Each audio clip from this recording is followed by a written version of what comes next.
Isang kwento ng inspirasyon at determinasyon ang patuloy na bumabalot sa pangalan ni Rene Baterbonia, isang student athlete na nakilala matapos ang tagumpay ng kanilang grupo sa palarong pambansa noong 2025, kung saan siya ay kinilala bilang Most Valuable Player o MVP.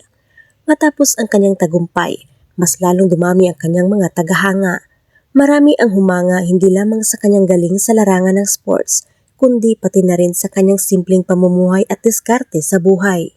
Isa sa mga naging usap-usapan online ay ang kanyang pagbebenta ng personalized keychain na may larawan niya at pirma sa likod.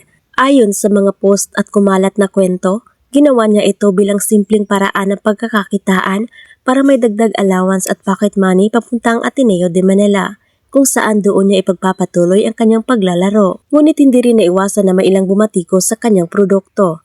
Ngunit sa kabila nito, nanatili siyang positibo at determinado. Sa mga lumabas na kwento, sinabi niya sa kanyang ina, "Hayaan mo ma, magkakaroon din tayo ng sariling printer."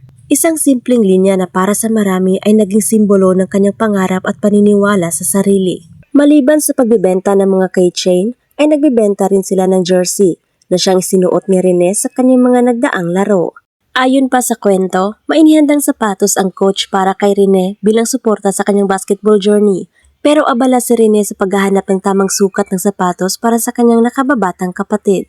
Dahil dito, tinawag pa niya ang kanyang kapatid para matiyak na sakto ang sukat ng sapatos. Ayon sa mga netizens, simple lang ang eksena pero ramdam ang bigat ng pagiging supportive ni Rene sa kanyang kapatid. Sa halip na unahin ang sarili, mas pinili niya siguraduhin na komportable at may gamit ng kapatid niya sa paglalaro. Marami ang humanga sa gesture na ito, isang patunay na sa sports, hindi lang talento ang mahalaga, kundi pati na ang malasakit sa pamilya. Sa ngayon, patuloy na pinupuri ang magkapatid sa kanilang dedikasyon sa basketball at sa simpleng kilos na nagpakita ng tunay na koneksyon bilang pamilya.